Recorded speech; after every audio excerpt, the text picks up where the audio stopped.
बात को याद करते हुए अपने कमरे में चली तो गई थी, लेकिन वो सो नहीं पा रही थी। उसके दिमाग से ये बात नहीं निकल रही थी कि सिड ही वो आदमी था जो उस दिन सिमरन के साथ था। सिमरन अपने रूम में आगे पीछे चक्कर काट रही थी। वो बार बार अपने एक हाथ की मुट्ठी बनाकर दूसरे हाथ की हथेली पर मार रही थी। ऐसा लग रहा था कैसे वो किसी तरह अपने गुस्से पर काबू पाने की कोशिश कर रही थी। शशांक उर्फ सिड ही वो आदमी था जिसके साथ सिमरन 7 साल पहले सोई थी। आखिर अचानक से ये दुनिया इतनी छोटी कैसे हो गई थी? क्या ये कोई मजाक था? हालांकि सिमरन के लिए वो सब एक वन नाइट स्टैंड तक ही सीमित था। सिमरन उस आदमी की धीमी आवाज, उसके चेहरे पर वो छोटी सी मुस्कुराहट जो उसके होठों को और भी खूबसूरत बनाती थी, वो कैसे भूल सकती थी? उस रात उसने अपनी जिंदगी की सबसे हसीन रात बिताई थी। ये ठीक 7 साल पहले की बात है, जब सिमरन को पता चला कि उसका होने वाला मंगेतर हेमंत उसकी अपनी बहन रिद्धिमा को हर दिन बाहर लेकर जाता था। और ये सब सिमरन की नाक के ठीक नीचे हो रहा था, पर सिमरन को इसकी जरा भी खबर नहीं थी। मगर उसकी मंगेतर होने के नाते जब सिमरन ने हेमंत से इस बारे में बात करने की कोशिश की तो हेमंत साफ मुकर गया और उसने अपनी बेगुनाही साबित भी कर दी। गुस्से में सिमरन एक बार में चली गई और अपने गम को भुलाने के लिए उसने शराब पीनी शुरू कर दी। उसे पता ही नहीं चला कि कब उसकी लिमिट क्रॉस हो चुकी थी। उसे लगा हेमंत उसे मनाने के लिए उसके पीछे पीछे जरूर आएगा, लेकिन ऐसा कुछ भी नहीं हुआ। ना तो हेमंत वहां आया और ना ही उसने सिमरन को कुछ समझाने की कोशिश की। सिमरन वहां बैठी बैठी उसका इंतजार करती रही, लेकिन सिमरन के हाथ डिसअपॉइंटमेंट के अलावा और कुछ नहीं लगा। हेमंत वहां नहीं आया। इस बात पर सिमरन का गुस्सा इतना बढ़ गया कि उसने सोचा कि क्यों ना हेमंत को जलाया जाए, उसे जेलस फील कराया जाए। उसे लगा ऐसा करने से हेमंत और उसके बीच की दूरियां मिट जाएंगी और वो दोनों फिर से करीब आ जाएंगे।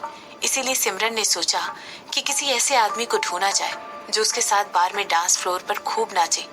इसके अलावा ऐसे लोगों को भी ढूंढ रही थी जो कि उस रात टाइम पास के लिए आए हों। बातों बातों में उसने वहां मौजूद काफी लोगों को ये भी बात बता दिया था कि वो हेमंत रायचंद की होने वाली मंगेतर है। सिमरन ने ऐसा जानबूझकर किया था। उसे लगा ऐसा करने से ये बात हेमंत तक पहुंच जाएगी और उसका मकसद पूरा हो जाएगा। सिमरन अच्छी तरह जानती थी कि हेमंत को उस बार में लगभग सभी लोग जानते थे। ऐसा इसलिए था क्योंकि हेमंत अक्सर उस बार में जाता था।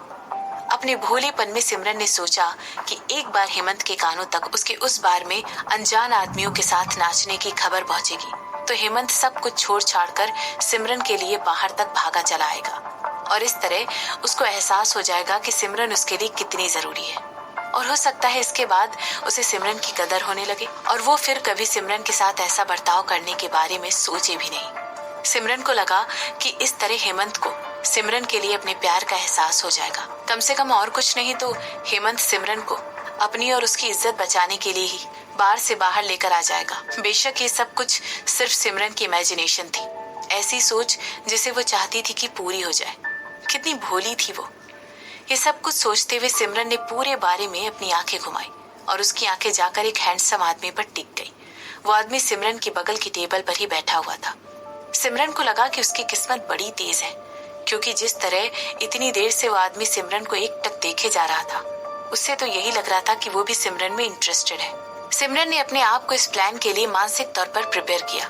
सिमरन ने उस आदमी को सामने से एक नखरीली मुस्कान दी और उसके बाद वो खुद उठकर उस आदमी से डांस के लिए पूछने गई। और जैसा कि सिमरन ने सोचा था, उस आदमी ने बिना पलक झपकाए तुरंत हाँ कर दी।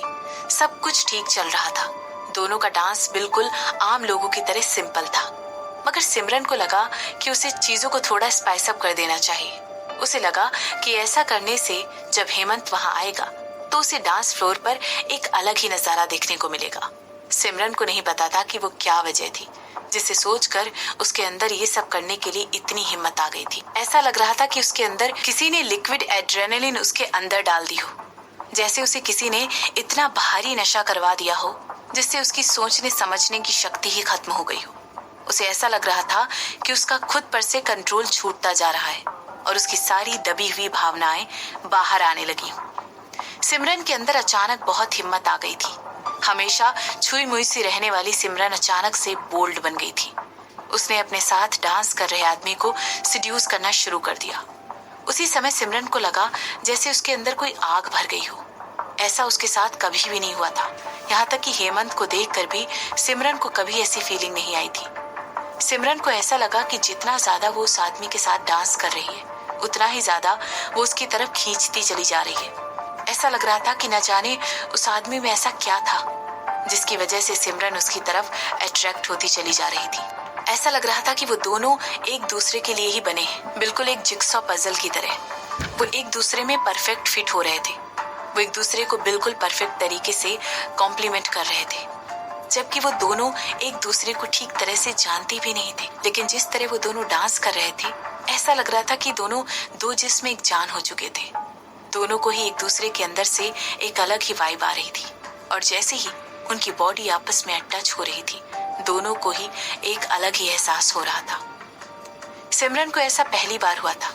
सिमरन को ठीक तरह से पता भी नहीं था कि जो वो उस अनजान आदमी के लिए फील कर रही है, वो हवस से ज्यादा और कुछ है भी या नहीं।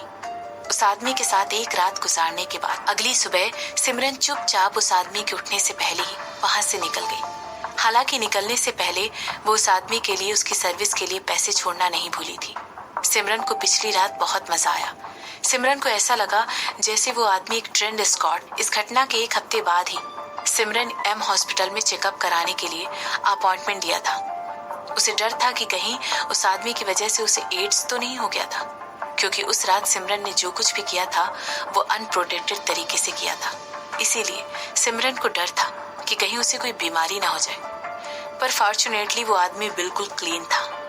लेकिन कुछ दिनों बाद जब सिमरन को ये पता चला कि उसकी ड्रिंक में नशीली दवाई मिलाई गई थी, तब सिमरन ये सोचने पर मजबूर हो गई कि जो कुछ भी उसने उस रात उस अनजान आदमी के लिए फील किया था, कहीं वो सब उस दवाई की वजह से तो नहीं था। क्या वाकई में जो कुछ उसने फील किया था उसमें कोई सच्चाई भी थी?